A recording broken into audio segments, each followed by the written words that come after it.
Okay, shalom, shalom.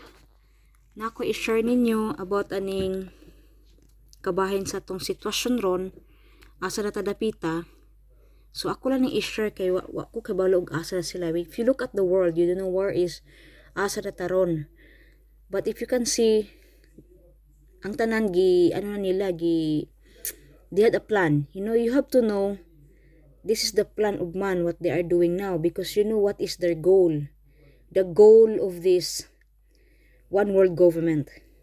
So now, and you know the process from this one world government is there is way muagi panig mga bungtod usa ni sila maka and I don't believe that they will come to the point they are building to the point that they will building as said many times in all my sharing videos of my understanding because I always stand for the word of Elohim. So now I want to share this ilahang animation which is about the I Pit Goat 2, which was this was since 2011. It was read in the time of the Twin Towers. So now I just pick up from this in this area ini nga scene ang akong i-share ninyo nga asa na tarong dapita. So first of all, you have to understand nga the word of Elohim is the one will prevail. Dili mo prevail ang unsay mga ways of man because Jehovah said, your ways is not my ways. So we have to understand that nga ang ways sa tao dili ways sa Elohim. So because there are many time that those people when they see mo ni plan sa mga Illuminati, mga Freemasonry, then musakay bitaw sila sa ilang plan. Limited na siya. You have to know limited na siya. You have to know unsa po naa sa scripture. Kaya ang scripture is truth man. So imo nang timbang-timbangon kung asa na siya dapita nga mo unsay plan sa Elohim og kuan kini mga plan sa nasa yutan-on nasa earthly people which is not will not stand. Okay? So I want to share ninyo nga kini siya ilaharan ni naa sila'y Elohim has given this to them for now, but we still have no this new world order because they are building.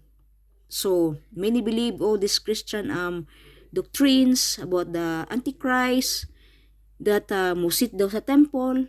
So from that, I don't believe that he will sit there.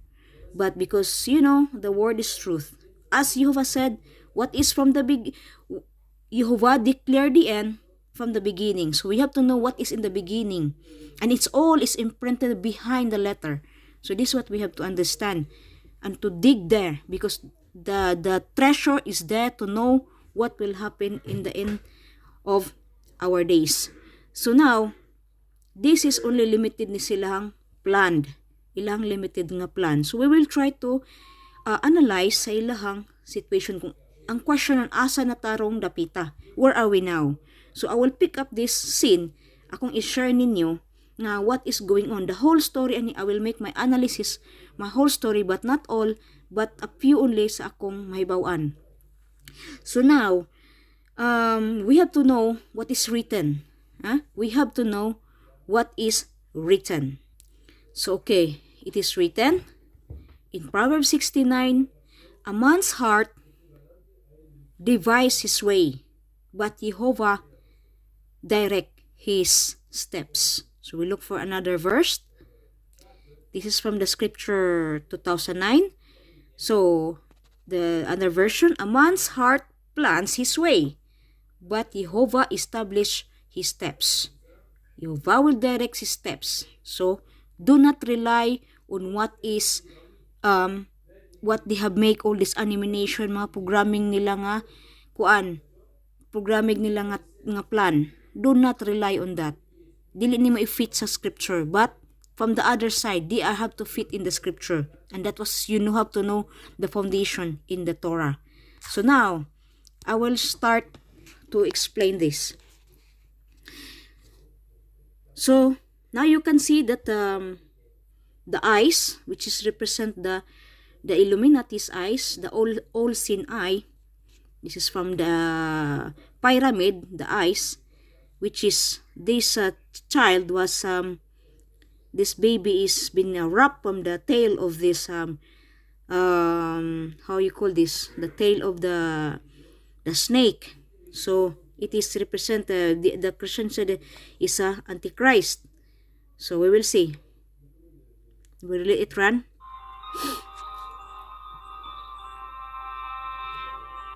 Up.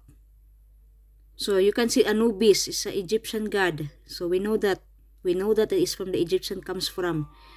And you see the heart of fire and the Antichrist is coming out. All seeing eye of Horus, Illuminati, Lucifer worship imaginary.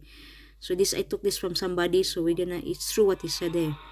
So you see, represent ni Genie kunuhay na siya. You see, tanaw ni mo yang ihang. You see, this is the baby. Yan iyang girap. You see, the banking system na. If you see sa iyang suwang, nana ang pyramid nga down ang pyramid. Pabali ang pyramid.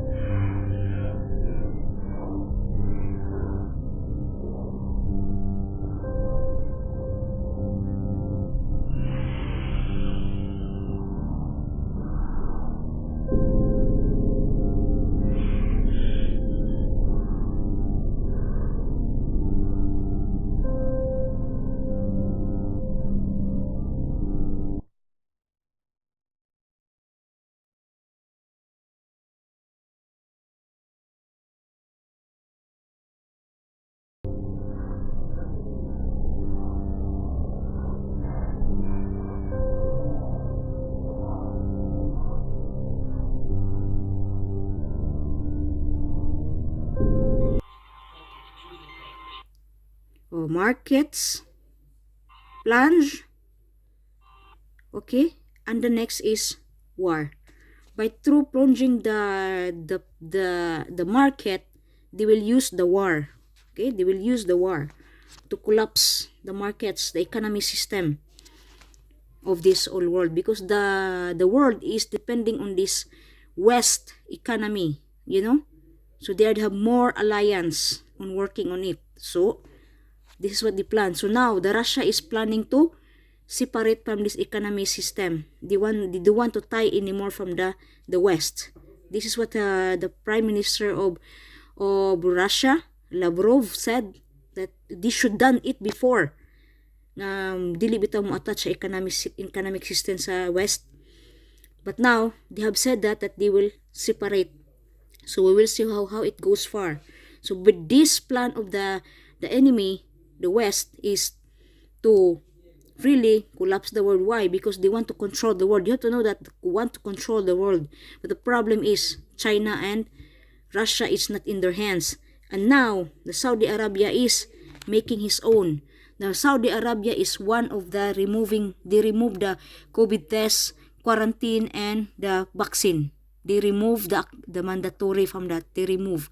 So now it's also against the economic war na pod ni sila. Wa na sila magkasinabot. So you have to see in the eyes of this is by through the war they are going to collapse the system. Okay. So you have seen that was kini siya. If makita nimo ni ang tulo ka jet, but it's like is a compass. It's like a compass, you know, and they will attack the mosque. Up, you see that is the you call that the Masonic, sign, which is the compass. Up, they bomb the mosque. So I don't know which mosque ilang i-plan nga, ni plan sila nga i-bomb nila to destroy the mosque. So we will have trouble now with this Muslim again. And the other one will provoke this war to collapse the whole world. So the system of this ipit code is, I can interpret a bit sa what's going overall, but we will see. Attack in the Islamic nations. Okay. So that is, di lang sa kutob ang akong i-share ninyo, But we have to go back to this place here. If you see this boy, he's wearing the yellow. So it's like representing the Ukraine, the Ukraine economy. Ukraine economy is suffering. Is suffering now. They're in the war. So it will start there. It will start there. And this one who control the snake from this eyes there. So we have to see that now. That is what is going on now. Okay. So, as we have looked together sa kaning short nga clip lang sa ilahang present sa iPit Go 2 nga gikuha na ako ang gamay nga scene kung where are we now. So we have not to forget that the man, as it is written, a man's heart plan his way, but Jehovah established his steps. So it is, everything is in the control, in the hand of Elohim, the creator of the universe. Okay, they are a merely man. So everything is in the purpose. So we will see how it goes, because the situation we have now is there is resistance from the Russia. So they are in struggle with the Russia, and we will see with this collapse in the West, including na ang mato ang mga those who are alliance nga ilang giipit na pod, because the plan is now is to kanang reduce the population, especially sa atong country diha sa Pinas. We are overpopulated, and at the same time they want kanang they are building, all this in the politics are they are just part of it. Okay, so this is why there's nothing to vote from these people, because you are part of the game of this Illuminati who kanang kuan lang ano ra ba mura so we must be as a believers, we have to go outside. So anyway, we have nothing to worry, and we have to be patient until the end. This always our prayer that that is always the ways of man. So we just, at least we know what is the plan they are pushing. So we have nothing to, ayun mo kadlok ang mga balita nila nga mag-house to house sila. Don't worry, because it's only to destabilize sa imong mind. So this how you will become uncontrolled ka sa imong self. So ma-balance ka sa imong self. So it's better you're in the focused in the word of Elohim, because you have hope there. The hope is we have in Mashiach. So we have never to forget that Mashiach is soon to come. But I don't know when, but we will see. When trying to understand, because we have to always, because Elohim is, He will work to the hearts of His people na di kita niya behind, because we are people who really go to the end, and we are not participating on this, what is the plan of the adversary. Okay, shalom for the next clips to analysis again. So but I always end up with this word from the writings. A man's heart plans his way, but Jehovah established his steps. Shalom.